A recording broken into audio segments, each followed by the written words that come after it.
Assalamualaikum warahmatullahi wabarakatuh. Shalom. Perkenalkan, nama saya Mirantika Jailabok dengan NIM A1C223024. Saya dari kelas A, Prodi S1 Ilmu Keperawatan, Fakultas Keperawatan dan Kebidanan. Pada kesempatan ini, saya diberikan tugas oleh dosen Imran Pasar Escape NS MCAP untuk membahas tentang tahapan tidur dan proses terjadinya sleep cycle atau mimpi. Ya, baik. Jadi di sini saya akan menjelaskan tentang tahapan tidur dan proses terjadinya sleep cycle atau mimpi. Mari simak video berikut ini.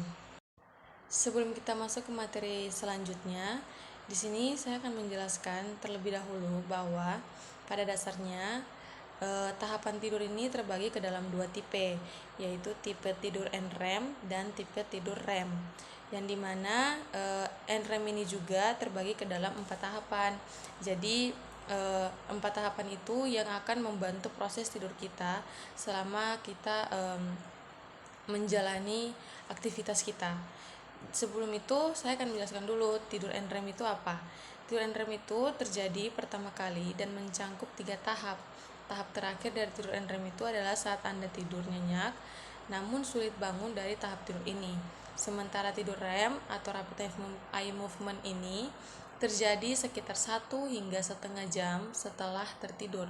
Artinya tidur REM itu adalah saat Anda cenderung mengalami mimpi yang jelas.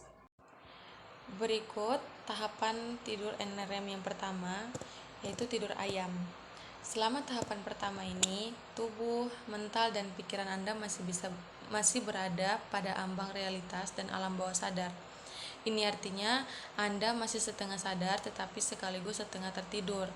Pada tahap ini, detak jantung, pernafasan, hingga pergerakan mata melambat.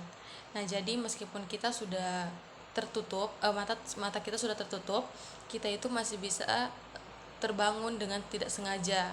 Karena pada tahap NREM 1 ini kita baru mau masuk ke dalam tahapan tidur nyenyak. Selanjutnya, tahapan tidur NREM yang kedua yaitu menyambut tidur pulas. Pada tahapan tidur kedua ini, Anda mulai memasuki tidur nyenyak.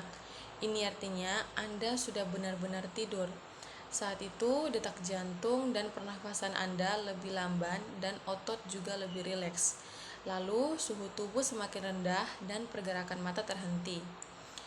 Memasuki tahap kedua NREM ini, kita juga akan menjadi semakin kurang sadar akan lingkungan sekitar kita. Jadi, jika ada orang yang melakukan pergerakan atau percakapan, tidak akan terdengar pada tahap ini, karena kita tidak dapat memahami apa isi dari percakapan tersebut. Tahapan tidur NREM yang ketiga yaitu tidur nyenyak, di mana setelah melalui tahap kedua, di tahap ini kamu tertidur lebih nyenyak. Otak merilis gelombang delta yang membuat kamu menjadi kurang responsif. Pada tahap ini tidak terindikasi adanya gerakan otot atau gerakan mata. Fase ini menjadi tahap transisi antara tidur nyaman dan tidur terlelap. Fase ini juga disebut tidur delta karena otak menghasilkan gelombang delta yang sangat lambat. Pada fase ini juga tubuh memperbaiki dan memperbarui jaringan, membangun kekebalan tubuh. Jadi semakin lama seseorang tidur, maka semakin banyak waktu yang ia habiskan dalam fase ini. Yang berikutnya adalah fase tidur REM. Pada tahap akhir REM atau Rapid Eye Movement alias tidur bermimpi, pada tahap ini terjadi peningkatan aktivitas karena munculnya mimpi, seperti napas dan detak jantung yang semakin cepat, pergerakan mata yang cenderung agresif, gelisah, hingga tekanan darah yang mengalami peningkatan. Biasanya, mimpi itu juga terjadi karena adanya aktivitas pada otak. Jadi, di saat kita sedang bermimpi, otot justru akan mengalami kelumpuhan sementara. Tahap tidur ini juga sangat penting untuk fungsi kognitif otak, seperti ingatan, proses belajar, dan kreativitas. Tak hanya itu, meski bisa terjadi pada tahapan tidur lainnya, mimpi itu paling sering terjadi saat Anda memasuki tahapan yang satu ini, yaitu tahapan tidur REM atau Rapid Eye Movement. Berikut adalah proses terjadinya mimpi. Mimpi merupakan pengalaman umum seseorang yang dapat digambarkan sebagai salah satu kondisi kesadaran. Kondisi ini ditandai dengan kemunculan peristiwa sensorik, kognitif, dan emosional selama tertidur. Artinya otak masih aktif dalam memproses informasi. Kemudian orang yang bermimpi hampir tidak memiliki kontrol atas konten, gambar, bahkan aktivitas memorinya. Itu artinya jadi ketika kita bermimpi tidak sepenuhnya kita bisa mengingat mimpi tersebut, karena semua itu tergantung dari aktivitas memori kita dan kontrol kita terhadap diri kita sendiri.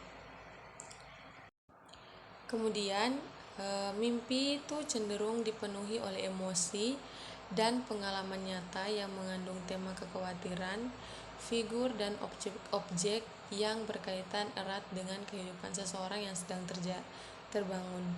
Contohnya seperti ketika kita bermimpi mengenai tentang keluarga atau tentang hal-hal yang berkaitan dengan peristiwa atau figur seseorang yang membuat kita tuh khawatir sama dia. Kayak gitu teman-teman. Kemudian ada juga beberapa fakta menarik mengenai mimpi. Rata-rata orang akan bermimpi di saat tidur dengan frekuensi antara 3 sampai 6 kali. Yang kedua, lama durasi mimpi berlangsung antara 5 sampai 20 menit. Yang ketiga, hampir 95% dari mimpi itu tidak bisa diingat setelah terbangun seperti yang tadi saya sudah jelaskan. Kemudian, bermimpi ternyata dapat membantu Anda belajar dan juga melatih ingatan jangka panjang. Ya, sekian dari saya mengenai materi tahapan tidur dan proses terjadinya sleep cycle atau mimpi. Mohon maaf bila ada kekurangan dan salah kata dalam pembacaan materi. Saya pamit undur diri dan terima kasih.